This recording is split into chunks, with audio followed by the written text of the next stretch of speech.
지금 이 순간에도 당신의 피부는 공격받고 있습니다. 범인은 당신이 매일 사용하는 그거, 바로 세탁세제거든요. 피부과를 아무리 다녀도 낫지 않는 이유, 오늘 이 영상에서 전부 밝혀드립니다. 끝까지 집중해주세요. 만성 피부 트러블로 고생하시는 분들 정말 많으시죠? 로션도 바꿔보고 세안제도 바꿔보고 피부과 치료도 받아봤지만 계속 가렵고 빨개지고 뾰루지가 올라옵니다.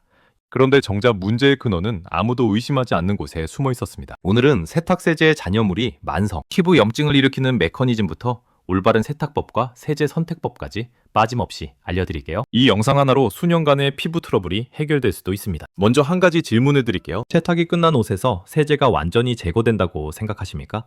대부분 그렇다고 생각하시죠? 하지만 연구 결과는 충격적입니다. 일반 가정용 세탁기를 기준으로 세탁 후에도 옷과 섬유 사이의 세제 성분의 최대 30%가 잔류한다는 연구 결과가 있습니다. 놀랍지 않습니까?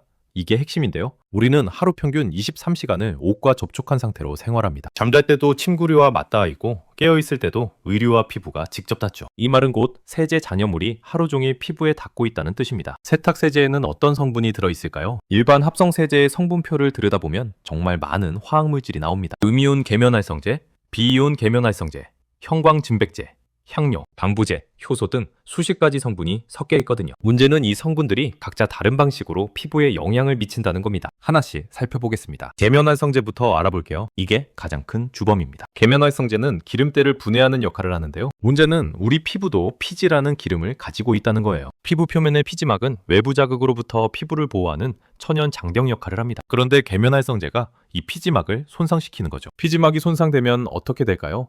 피부 속 수분이 빠져나가면서 건조해지고 외부 자극에 더 민감해집니다. 세균이나 알레르기 유발 물질이 피부 안으로 쉽게 침투하게 되고요. 이게 반복되면 만성 피부염증으로 이어집니다. 계면활성제 중에서도 특히 소듐 라우릴 설페이트, 줄여서 SLS라고 부르는 성분이 가장 자극적인 것으로 알려져 있습니다. 거품을 잘 만들고 세척력이 강해서 많은 세제에 들어가 있는데요. 이 성분이 피부에 남아있으면 지속적으로 자극을 주게 됩니다. 잠깐, 여기서 더 심각한 이야기를 해드려야겠네요. 형광증백제 문제입니다. 형광증백제는 옷을 더 하얗고 밝아 보이게 만드는 성분입니다. 눈에는 좋아 보이지만 피부에는 독입니다. 형광증백제는 자외선을 흡수해서 가시광선으로 바꾸는 방식으로 작동하거든요. 이 과정에서 피부 세포에 산화 스트레스를 주게 됩니다. 형광증백제는 세탁 후에도 옷감에 남아있다가 피부에 흡수될 수 있습니다. 특히 아토피 피부염이 있는 분들한테 형광증백제는 증상을 악화시키는 주요 원인 중 하나로 꼽히고 있죠. 아이들 옷에서는 특히 주의해야 합니다. 향료 문제도 빼놓을 수 없습니다. 세탁 후 옷에서 향기가 오래 유지되는 제품들 있죠? 그게 바로 향료가 옷감에 남아있다는 증거입니다.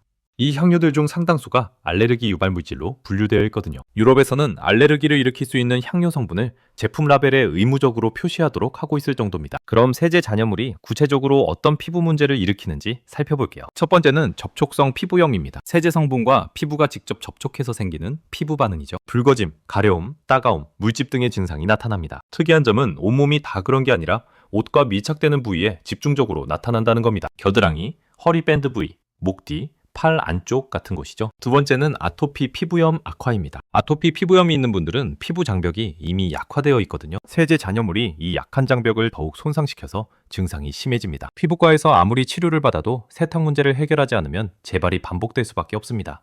세 번째, 만성 두드러기입니다. 원인을 찾을 수 없는 두드러기로 고생하시는 분들이 꽤 많습니다. 이런 경우 세제를 바꾸거나 헹굼을 강화했더니 증상이 사라졌다는 사례들이 꽤 보고되고 있거든요. 물론 두드러기의 원인은 다양하지만 세제도 충분히 의심해 볼 만합니다. 네 번째, 두피와 모발 문제도 있습니다. 베개 커버, 수건 이런 것들에도 세제 잔여물이 남아 있습니다. 두피에 지속적으로 자극이 가면 지루성 두피염이나 탈모로 이어질 수 있다는 연구 결과도 있습니다. 자, 그렇다면 해결책은 무엇일까요? 세탁 방법부터 바꿔야 합니다. 가장 중요한 것은 헹굼 횟수를 늘리는 겁니다. 일반적인 세탁 코스에서 헹굼이 한두 번으로 끝나는 경우가 많은데요. 최소 두세 번은 헹궈야 세제 잔여물이 효과적으로 제거됩니다. 요즘 세탁기에는 추가 헹굼 기능이 있으니 꼭 활용해보세요. 세제량을 줄이는 것도 중요합니다. 많은 분들이 세제를 넉넉하게 넣어야 더 잘 빠진다고 생각하시죠? 실제로는 반대입니다. 세제를 너무 많이 넣으면 오히려 헹굼이 잘 안 되어서 잔여물이 더 많이 남게 됩니다. 세제통에 표시된 양의 절반 정도만 사용해보세요. 세탁 효과는 크게 차이가 없으면서 잔여물은 훨씬 줄어들 겁니다. 세탁 온도도 고려해야 합니다. 뜨거운 물이 세제를 더 잘 녹이고 헹구는 데도 도움이 됩니다. 단, 고온 세탁이 불가능한 섬유는 찬물로 헹굼 횟수를 더 늘려주세요. 이제 세제 선택법을 알아볼 차례입니다. 세제를 고를 때 성분표를 꼭 확인하세요. 형광증백제 미포함, 무향, 저자극, 이런 문구를 먼저 찾아보십시오. 피부 트러블이 있으신 분들은 일반 합성 세제보다 식물성 원료 기반의 세제를 선택하는 것이 좋습니다. 천연 세제도 좋은 대안이 될 수 있습니다. 베이킹소다, 구연산, 과탄산소다 같은 성분들은 피부 자극이 적으면서도 세탁 효과가 있거든요. 물론 단독으로는 합성 세제만큼 세척력이 강하지 않을 수 있지만 피부 트러블이 심한 분들에게는 충분히 시도해 볼 만합니다. 세탁소 이용 시에도 주의가 필요합니다. 드라이 클리닝에 사용되는 퍼클로로 에틸렌이라는 화학 물질은 피부에 상당히 자극적인 성분입니다. 드라이 클리닝 후에는 반드시 충분히 환기시킨 후 착용하세요. 가능하면 옷을 꺼낸 후 하루 이틀 통풍이 잘 되는 곳에 걸어두는 것이 좋습니다. 아이가 있는 가정이라면 더욱 신경 쓰셔야 합니다. 아이들의 피부는 성인보다 훨씬 얇고 투과성이 높습니다. 화학 물질이 더 쉽게 흡수되거든요. 염화용 세제를 사용하시거나 성분이 단순하고 자극이 적은 제품을 선택하세요. 침구류 세탁도 따로 생각해야 합니다. 우리는 하루 78시간을 침구류와 접촉합니다. 얼굴이 직접 닿는 베개 커버는 특히 민감합니다. 침구류 세탁 시에는 세제량을 더 줄이고 헹굼을 더 늘려보세요. 피부 트러블이 있는 분들은 무향, 저자극 세제를 침구류 전용으로 사용하시는 것도 방법입니다. 세탁기 청결도 중요합니다. 세탁기 드럼 안에는 세제 찌꺼기, 피지, 곰팡이가 쌓일 수 있거든요. 이게 세탁물로 옮겨가면서 피부 자극을 줄 수 있습니다. 한 달에 한 번은 세탁기 청소를 해주세요. 과탄산 소다를 넣고 고온 공세탁을 하면 효과적입니다. 지금 피부 트러블이 있으시다면 당장 이렇게 해보세요. 오늘부터 2주간 세탁 방식을 바꿔보십시오. 세제량 절반으로 줄이기, 추가 헹굼, 12회 추가, 세탁 후 충분한 통풍. 이 세 가지만 바꿔도 피부 변화를 느끼실 수 있습니다. 기존에 사용하던 세제가 의심스럽다면 과감하게 바꿔보세요. 새 세제로 바꾸고 4주 이상 사용해보면서 피부 상태를 체크해보십시오. 단기간에는 차이를 느끼기 어려울 수 있으니 최소 4주는 유지해야 정확한 판단이 가능합니다. 피부과에서 진단을 받으셨다면 의사 선생님께 세제 관련 이야기도 꺼내보세요. 접촉성 피부염이나 아토피 피부염 진단 시 세탁 방법에 대한 조언도 함께 받을 수 있습니다. 이 외에도 한 가지 더 말씀드리고 싶은 게 있습니다. 세제뿐 아니라 섬유 유연제도 함께 살펴보세요. 섬유 유연제는 말 그대로 옷감의 성분을 코팅시켜서 부드럽게 만드는 건데요. 이 코팅 성분이 피부와 직접 접촉한다는 점에서 세제보다 오히려 더 자극적일 수 있습니다. 향이 강한 섬유 유연제는 알레르기 유발 가능성도 높고요. 섬유 유연제 대신 구연산 린스를 사용해보세요. 마지막 헹굼물에 구연산 한 스푼을 넣으면 옷감도 부드러워지고 정전기도 줄어듭니다. 피부 자극도 훨씬 적습니다. 정리해드리겠습니다.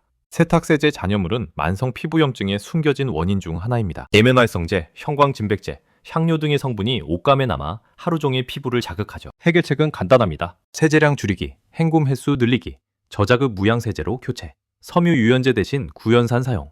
이 네 가지입니다. 피부는 정직합니다. 자극을 줄이면 반드시 좋아집니다. 오늘 세탁 방식 하나를 바꾸는 것이 수년간의 피부 트러블을 끝내는 시작이 될 수 있습니다. 오늘 바로 시작해보세요.